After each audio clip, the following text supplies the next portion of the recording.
Hello दोस्तों, आपका स्वागत है अपने यूट्यूब चैनल पर। आज हम 23 दिसंबर को हुए सी-टेट 2021 पेपर 1 के ईवीएस के फुल 30 क्वेश्चंस कंप्लीट करेंगे। तो दोस्तों, आपका पहला क्वेश्चन आया था, निम्न में से कौन सा उपकरण अवलोकन की तकनीक पर आधारित है? तो आपका फर्स्ट का ऑप्शन दूसरा सही हो जाएगा, पोर्टफोलियो। आपका सेकंड क्वेश्चन आया था, ईवीएस पढ़ाने का निम्न में से कौन सा उद्देश्य शिक्षा के सतत विकास में महत्व को दर्शाता है? तो आपका सेकंड का ऑप्शन फोर्थ सही हो जाएगा, समानता, न्याय, शांति तथा मानव के अधिकारों एवं मर्यादा के सम्मान के विषयों पर समालोचना करना।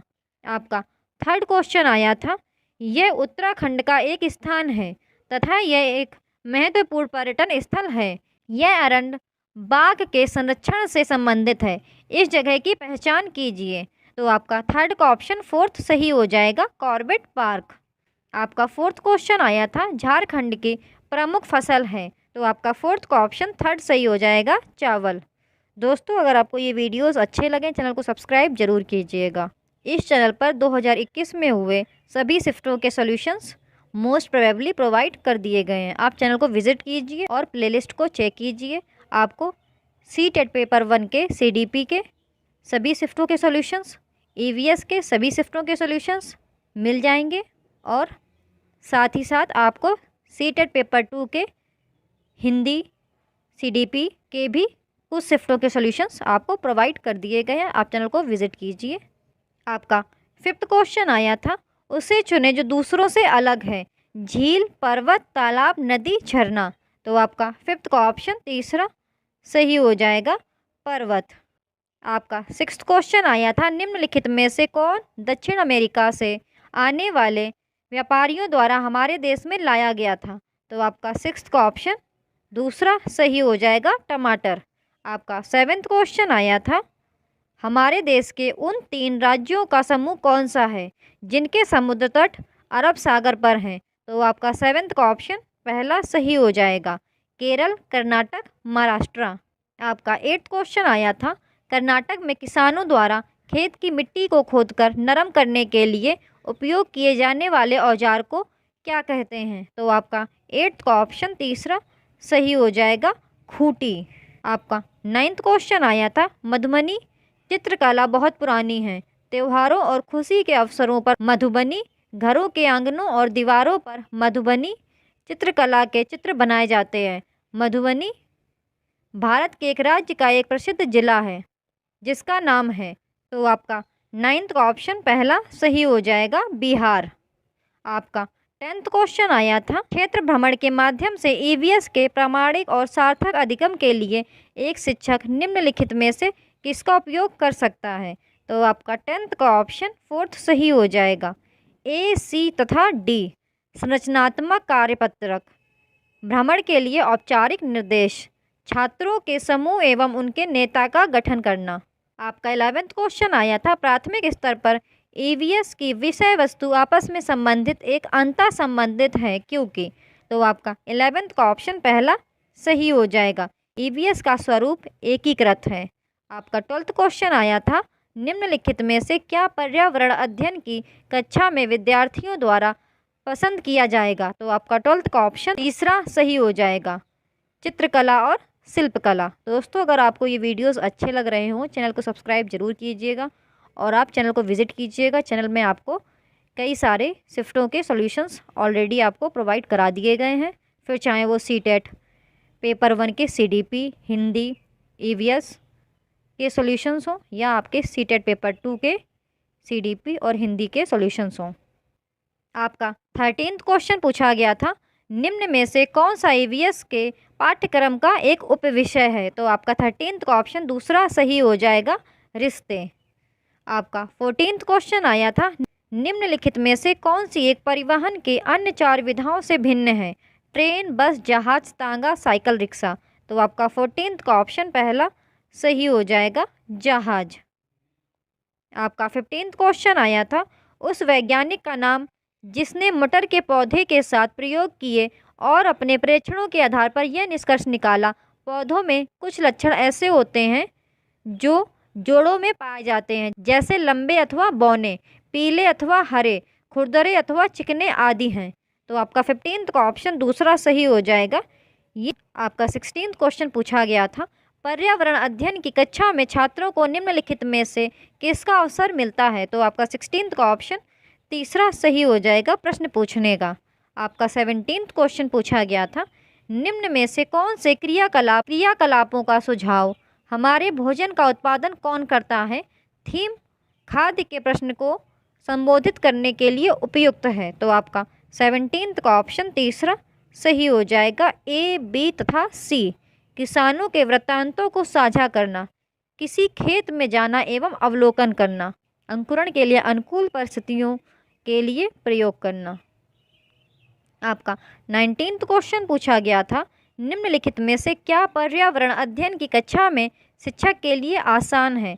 तो आपका 19th का ऑप्शन दूसरा सही हो जाएगा, विद्यार्थियों को सूचना देना। आपका 20th क्वेश्चन आया था, रचनात्मक आकलन की तकनीक का चयन कीजिए। तो आपका 20th का ऑप्शन पहला सही हो जाएगा, सहपाठी आकलन। आपका 21st क्वेश्चन आया था, केंचुओं को किसानों का मित्र माना जाता है, इसके लिए निम्नलिखित में से उचित कारणों को चुनिए। तो आपका 21st का ऑप्शन दूसरा सही हो जाएगा, ए, बी और डी। केंचुए जिस खेत में रहते हैं वहाँ की मृदा में छेद बनाकर उसे पोली अर्थात नरम बनाते हैं। केंचुओं द्वारा बनाए गए छेदों से मृदा को हवा और पानी आसानी से प्राप्त हो जाते हैं। केंचुए मृत पत्तियों और पौधों को खाते हैं। केंचुओं के मल मृदा को अधिक उपजाऊ बनाते हैं।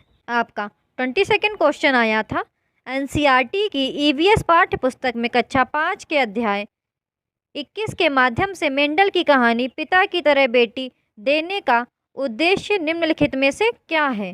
तो आपका 22nd का ऑप्शन पहला सही हो जाएगा, बी, सी और डी। हमारी व्यक्तिगत पहचान किस प्रकार परिवार से प्राप्त वंशानुगत गुणों से बनती है, इसको केंद्रित करना।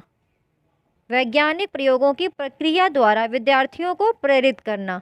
वैज्ञानिकों के सतत परिश्रम की विशेषता को केंद्रित करना। आपका 23rd क्वेश्चन पूछा गया था, विद्यार्थी किस प्रकार ईवीएस में सीख रहे हैं, इसका आकलन करने के लिए निम्न में से कौन सा सूचक उपयोग किया जा सकता है? तो आपका 23rd का ऑप्शन दूसरा सही हो जाएगा, विचार विमर्श। दोस्तों, अगर आपको ये वीडियोस अच्छे लगे चैनल को सब्सक्राइब जरूर कीजिएगा। इस चैनल पर आपको डेली वीडियोस मिलती रहेंगी। आपका 24th क्वेश्चन आया था, निम्नलिखित में से क्या पर्यावरण अध्ययन के अधिगम का प्रभावशाली संसाधन है? तो आपका 24th का ऑप्शन तीसरा सही हो जाएगा, मॉडल। आपका 25th क्वेश्चन आया था, मधुमक्खियों के बारे में नीचे दिए गए कथनों पर विचार कीजिए। तो आपका 25th का ऑप्शन दूसरा सही हो जाएगा, ए, बी और डी। प्रत्येक छत्ते में एक रानी मक्खी होती है जो अंडे देती है। एक छत्ते में केवल कुछ नर मक्खियाँ होती हैं। छत्ते में अधिकांश मक्खियाँ श्रमिक मक्खियाँ होती हैं। तो आपका ऑप्शन सेकंड सही हो जाएगा, ए, बी और डी। आपका 26th क्वेश्चन आया था, एक कार एक्स शहर से 7:30 बजे चलकर शहर वाई में 10:30 बजे पहुंचती है। यदि दोनों शहरों के बीच की दूरी 540 किलोमीटर है तो कार की औसत चाल होगी। तो आपका 26th का ऑप्शन दूसरा सही हो जाएगा, 10 मीटर पर सेकेंड। तो आपका औसत गति का फार्मूला होता है total distance upon total time. आपका 27th क्वेश्चन पूछा गया था, नीचे दिए गए कथनों पर विचार कीजिए और आपको बताना था इनमें से कौन सा कथन आपका सही है। तो आपका 27 का जो ऑप्शन करेक्ट होगा वो आपका दूसरा होगा।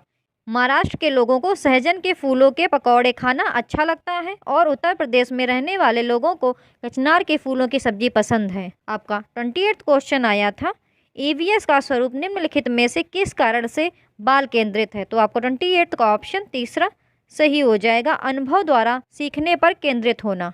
आपका 29th क्वेश्चन आया था, हमारे देश के किस एक राज्य केंद्र शासित प्रदेश में खेती के लिए जंगल की भूमि सारे ग्रामवासियों की साझी होती है, अलग अलग परिवारों की नहीं होती है? तो आपको 29th का ऑप्शन फोर्थ सही हो जाएगा, मिजोरम।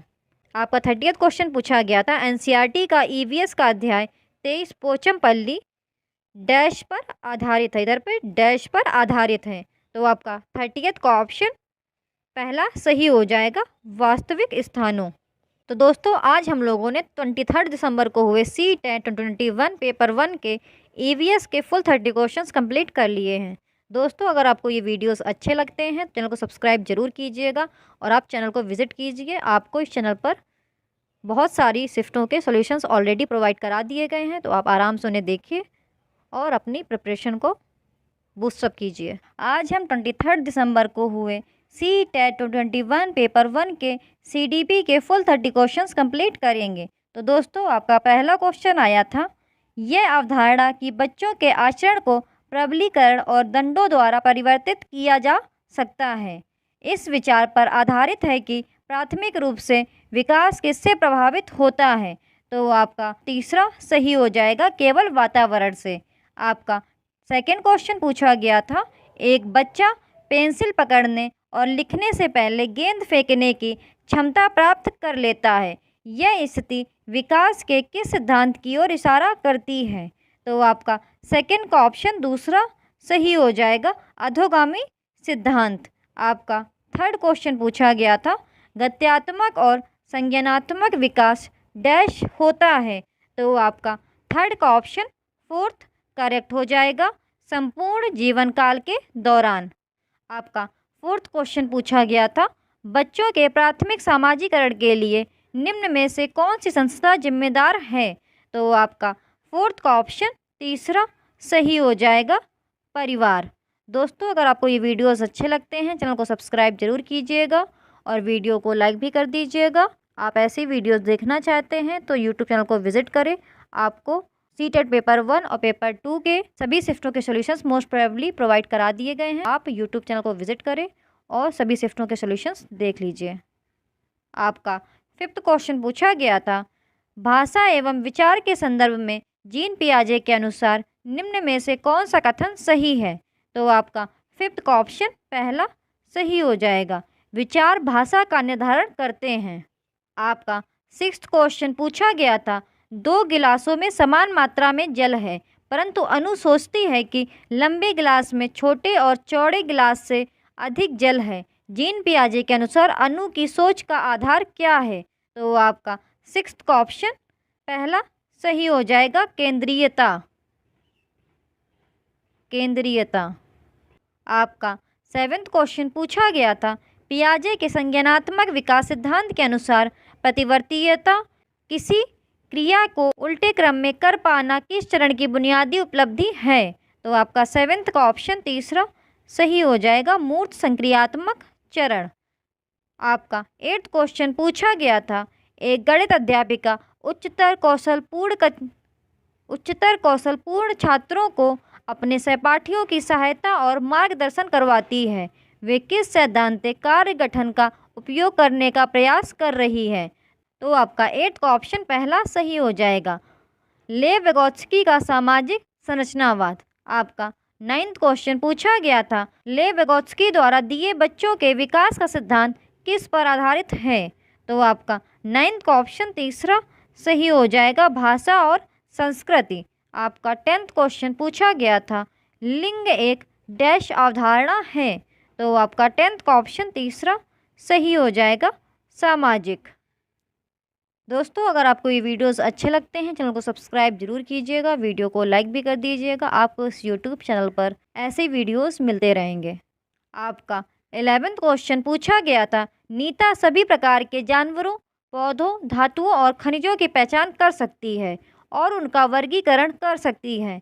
हार्वर्ड गार्डनर के बहुबुद्धि सिद्धांत के अनुसार वह कौन सी बुद्धि का प्रदर्शन कर रही है। तो आपका 11वां का ऑप्शन दूसरा सही हो जाएगा, प्रकृतिवादी। आपका 12वां क्वेश्चन पूछा गया था, कक्षा में वैयक्तिक विभिन्नताओं को संभालने हेतु एक प्राथमिक शिक्षिका को निम्न में से क्या करना चाहिए। तो आपका 12वां का ऑप्शन फोर्थ करेक्ट हो जाएगा, विद्यार्थियों को अधिगम के विविध अवसर प्रदान करने चाहिए। आपका 13वां क्वेश्चन पूछा गया था, 8 वर्षीय रोहित को लगता है कि चोरी करना गलत है क्योंकि चोरी करने के व्यवहार की वजह से दूसरे लोग उसे निष्कासित कर देंगे। लॉरेंस कोलवर्ग द्वारा दिए गए नैतिक विकास के सिद्धांत के अनुसार वह किस चरण को प्रदर्शित करता है। तो आपका 13th का ऑप्शन पहला सही हो जाएगा। अच्छा लड़का अच्छी लड़की उन्मुखीकरण, good boy good girl orientation. आपका 14th क्वेश्चन पूछा गया था, बच्चों द्वारा पूरे वर्ष के दौरान किए गए विभिन्न कार्यों का संग्रहण जिसका लक्ष्य उनके प्रदर्शन का विवरण रखना है डैश कहलाता है। तो आपका 14th का ऑप्शन फोर्थ सही हो जाएगा, पोर्टफोलियो। आपका 15th क्वेश्चन पूछा गया था, एक प्रगतिशील स्कूल में दी गई शिक्षा बच्चों को डैश बनाती है। तो आपका 15th का ऑप्शन पहला सही हो जाएगा, सक्रिय अन्वेषक। आपका 16th क्वेश्चन पूछा गया था, प्रवाह विस्तारीकरण और लचीलापन निम्न में से किसके लक्षण हैं। तो आपका 16th का ऑप्शन तीसरा सही हो जाएगा, सृजनात्मकता। आपका 17th क्वेश्चन पूछा गया था, अस्थिबाधित समस्याओं का अनुभव करने वाले विद्यार्थियों के समावेशन हेतु क्या जरूरी है। तो आपका 17th का ऑप्शन दूसरा सही हो जाएगा, अवसंरचनात्मक अभिगम्यता। आपका 18th क्वेश्चन पूछा गया था, डिसलेक्सिया को निम्न में से किस वर्ग में सम्मिलित किया जाता है। तो आपका 18th का ऑप्शन पहला सही हो जाएगा, अधिगम विकारों का बहुक्रम। आपका 19th क्वेश्चन पूछा गया था, निम्न में से कौन सा समावेशी अध्यापन का सिद्धांत नहीं है। तो आपका 19th का ऑप्शन दूसरा सही हो जाएगा, पृथक्करण और नामीकरण। आपका 20th क्वेश्चन अभिकथन और कारण वाला पूछा गया था। तो आपका अभिकथन दिया गया था, कुम्हार समुदाय से संबंधित बच्चे संख्या संरक्षण से पहले द्रव्यमान संरक्षण सीख लेते हैं। तर्क दिया गया था, अधिगम और विकास एक सामाजिक सांस्कृतिक परिप्रेक्ष्य में होता है। तो आपको सही विकल्प बताना था। तो आपका 20th का ऑप्शन पहला सही हो जाएगा, ए और आर दोनों सही हैं और आर ए की सही व्याख्या करता है। आपका 21st क्वेश्चन पूछा गया था, जब छात्र एक व्यवहार को अवलोकन द्वारा सीखते हैं तो इस प्रक्रिया का प्रथम चरण क्या होता है। तो आपका 21st का ऑप्शन दूसरा सही हो जाएगा, प्रतिमान पर ध्यान केंद्रित करना। आपका 22nd क्वेश्चन पूछा गया था, अधिगमकर्ताओं द्वारा की गई त्रुटियों को समझना एक अध्यापिका के लिए महत्वपूर्ण है क्योंकि। तो आपका 22nd का ऑप्शन दूसरा सही हो जाएगा, वह अधिगमकर्ताओं की चिंतन प्रक्रिया को समझ सकती है। दोस्तों, आप अदर ऑप्शंस भी पढ़ लिया करें, जिसकी अदर ऑप्शंस रॉन्ग क्यों हैं और यही ऑप्शन करेक्ट क्यों हैं। आपका 23rd क्वेश्चन पूछा गया था, राष्ट्रीय शिक्षा नीति 2020 के अनुसार अधिगम होना डैश चाहिए। तो आपका 23rd का ऑप्शन तीसरा सही हो जाएगा, प्रयोगात्मक। आपका 24th क्वेश्चन पूछा गया था, परीक्षा के शुरू होने से पहले तन्वी गहरी लंबी सांस भरती है, चिंता का सामना करने के लिए वह डैश तकनीक का प्रयोग कर रही है। तो आपका 24th का ऑप्शन दूसरा सही हो जाएगा, भाव नियमन। आपका 25th क्वेश्चन पूछा गया था, कोविड-19 महामारी में लॉकडाउन के दौरान बिना किसी के बढ़ावा दिए ही रोहिणी अपनी बड़ी बहन के पास मौजूद कहानियों की पुस्तक को पढ़ना पसंद करती है। रोहिणी एक। तो आपका 25th का ऑप्शन दूसरा सही हो जाएगा, स्वप्रेरित अधिगमकर्ता। आपका 26th क्वेश्चन पूछा गया था, बच्चों द्वारा ग्रहित वैकल्पिक संकल्पनाएं एवं और भ्रांतियां क्या दर्शाती हैं। तो आपका 26th का ऑप्शन दूसरा सही हो जाएगा, किसी संप्रत्यय के बारे में सहज विचार। आपका 27th क्वेश्चन पूछा गया था, निम्न में से कौन सी शैक्षणिक योजनाएं एवं प्राथमिक स्तरीय कक्षा के लिए प्रभावकारी हैं। तो आपका 27th का ऑप्शन दूसरा सही हो जाएगा, फर्स्ट थर्ड और फोर्थ। संकल्पना मानचित्रों का इस्तेमाल, विविध सामग्रियों का प्रावधान होना, कहानियों और उपाख्यानों का इस्तेमाल। आपका 28th क्वेश्चन पूछा गया था, एक प्राथमिक शिक्षिका अपने छात्रों को सभी जानकारियों को कम से कम 5 बार अपनी कॉपी में लिखने के लिए कहती है, शिक्षण की यह विधि। तो आपका 28th का ऑप्शन तीसरा सही हो जाएगा, प्रभावकारी नहीं है क्योंकि केवल पूर्वाभ्यास करना अर्थपूर्ण अधिगम की उपयुक्त तकनीकी नहीं है। आपका 29th क्वेश्चन पूछा गया था, निम्नलिखित में से कौन सी योजनाएं समस्या समाधान के लिए प्रभावशाली हैं। तो आपका 29 का ऑप्शन दूसरा सही हो जाएगा, फर्स्ट और सेकंड, कलन विधि और अन्वेषण। आपका 30th क्वेश्चन पूछा गया था, निम्न में से कौन सा क्रियाकलाप बच्चों के सीखने में उनके पूर्व ज्ञान का उपयोग नहीं करता है। तो क्वेश्चन में पूछा गया था कौन सा क्रियाकलाप बच्चों के सीखने में उनके पूर्व ज्ञान का उपयोग नहीं करता है, इसलिए आपका ऑप्शन 30th का फर्स्ट सही हो जाएगा, रटना। अगर आपको ये वीडियोस अच्छे लगते हैं चैनल को सब्सक्राइब जरूर कीजिएगा, वीडियो को लाइक भी कर दीजिएगा। आपको इस यूट्यूब चैनल पर ऐसे ही वीडियोस मिलते रहेंगे। आज हम 23 दिसंबर को हुए CTET 2021 पेपर 1 के हिंदी के फुल 30 क्वेश्चंस कंप्लीट करेंगे। तो दोस्तों, आपके स्टार्टिंग के 15 क्वेश्चंस आपके गद्यांश और पद्यांश से पूछे जाते हैं। तो आपका गद्यांश ये गिवन है, आप इस गद्यांश को आराम से पढ़िएगा और बाद में इसके आंसर्स निकालने का स्वयं प्रयास कीजिएगा। तो अभी आप इस पैसेज को आराम से रीड कीजिए, मैं अभी क्वेश्चंस को रीड करते चलूँगी और सभी के आंसर्स बताते हुए चलूँगी। तो आपका इस गद्यांश से पहला क्वेश्चन पूछा गया था, फूल शाम होते ही चारों तरफ अपनी सुगंध किस लिए फैला देते हैं। तो आपका फर्स्ट का ऑप्शन फोर्थ करेक्ट हो जाएगा, पतंगों को आमंत्रित करने के लिए। आपका दूसरा क्वेश्चन जो कि इसी पैसेज से पूछा गया था, अपरूप विशेषण किसके लिए प्रयुक्त हुआ है। तो आपका सेकंड का ऑप्शन पहला सही हो जाएगा, मिट्टी। आपका थर्ड क्वेश्चन इस पैसेज से पूछा गया था, जीवन के लिए पारसमणि की संज्ञा किसे दी गई है। तो आपका थर्ड का ऑप्शन पहला सही हो जाएगा, ममता स्नेह। आपका फोर्थ क्वेश्चन इस पैसेज से पूछा गया था, विषाक्त वायु से अंगारक ग्रहण करते हैं, अंगारक शब्द किसके लिए प्रयुक्त हुआ है। तो आपका फोर्थ का ऑप्शन तीसरा सही हो जाएगा, कार्बन डाइऑक्साइड। आपका फिफ्थ क्वेश्चन इस पैसेज से पूछा गया था, पारस का अर्थ है। तो आपका फिफ्थ का ऑप्शन फोर्थ सही हो जाएगा, स्पर्श। आपका सिक्स्थ क्वेश्चन इस पैसेज से पूछा गया था, प्रफुल्लित में प्रत्यय है।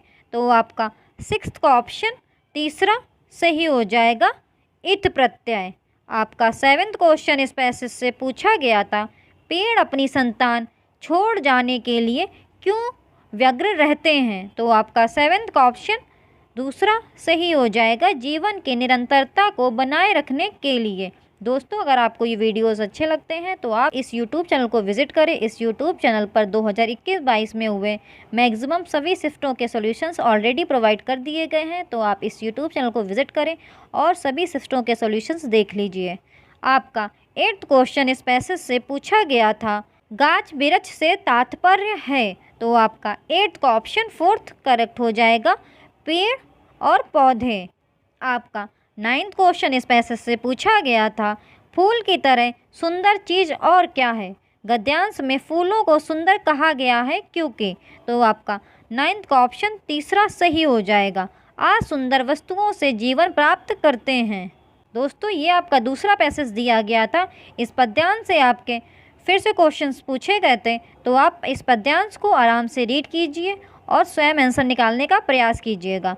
मैं अभी आपके क्वेश्चंस रीड करूंगी और सभी प्रश्नों के उत्तर बताते चलूँगी। तो आपका इस पद्यांश से पहला क्वेश्चन जो पूछा गया था वह था, रचनाकार को प्रभु की याद कब आती है। तो आपका 10th का ऑप्शन फोर्थ सही हो जाएगा, प्राकृतिक सौंदर्य देखकर। आपका 11th क्वेश्चन इस पैसेज से पूछा गया था, खुशियों के गीत कौन गा रहा है। तो आपका 11th का ऑप्शन तीसरा सही हो जाएगा, चिड़िया। आपका 12th क्वेश्चन इस पैसेज से पूछा गया था, रचनाकार प्रकृति के सौंदर्य को देखकर डैश हैं। तो आपका 12th का ऑप्शन दूसरा सही हो जाएगा, चमत्कृत। आपका 13th क्वेश्चन इस पैसेज से पूछा गया था, पद्यांश में प्रकृति की किस कला का उल्लेख नहीं है। तो आपका 13th का ऑप्शन दूसरा सही हो जाएगा, ओस का गिरना।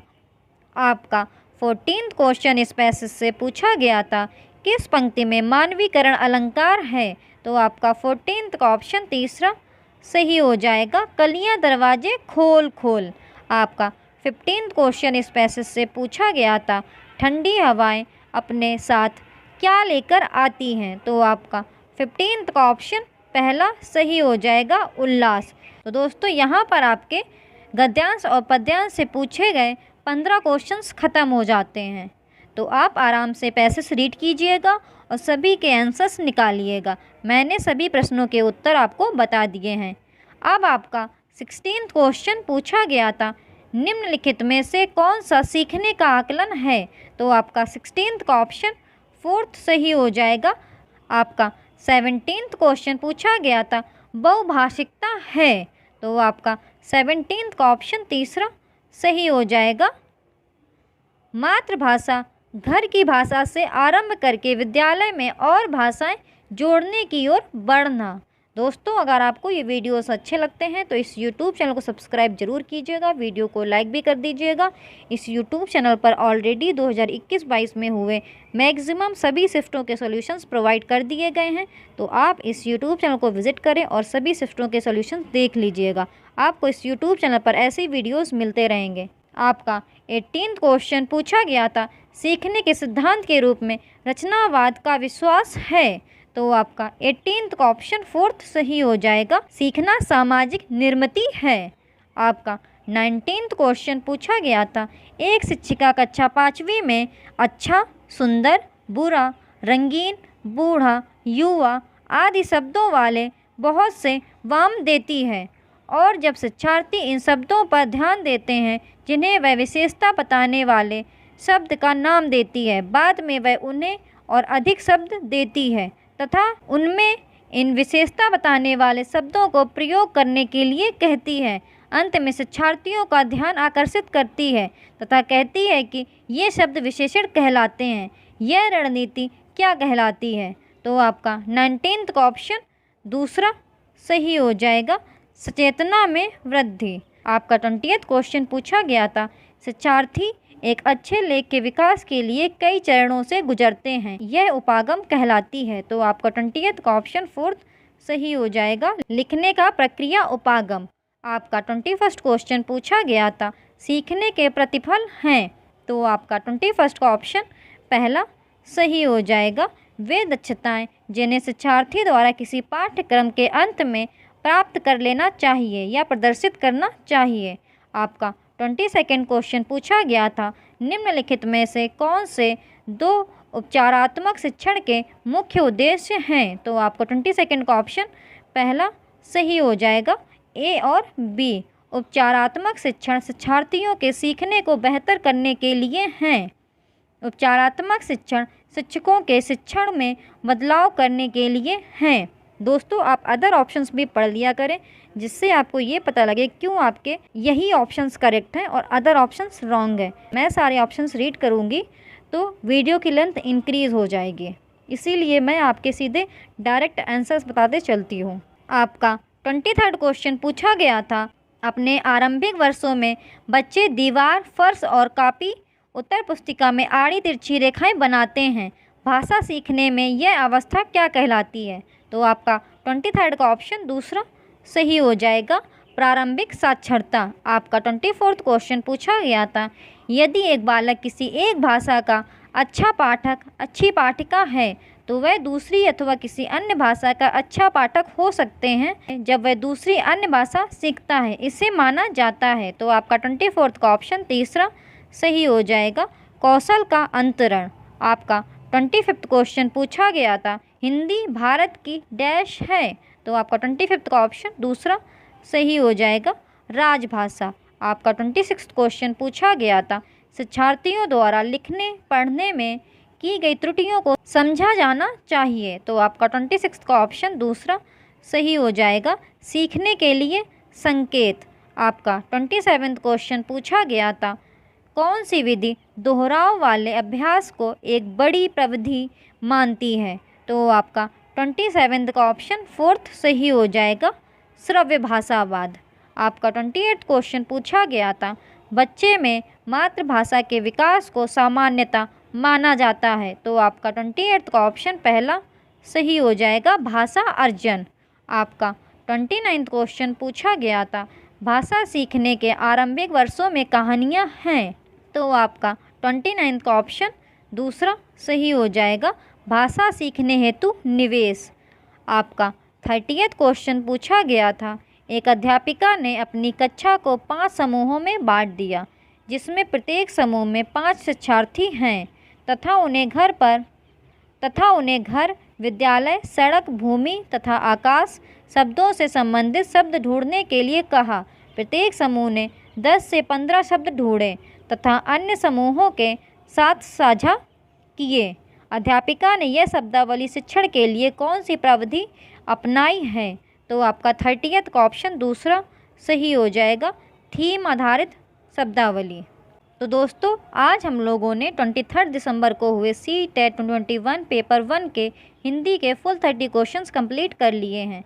दोस्तों अगर आपको ये वीडियोस अच्छे लगते हैं तो इस YouTube चैनल को सब्सक्राइब जरूर कीजिएगा, वीडियो को लाइक भी कर दीजिएगा। आपको इस YouTube चैनल पर ऐसे ही वीडियोस मिलते रहेंगे।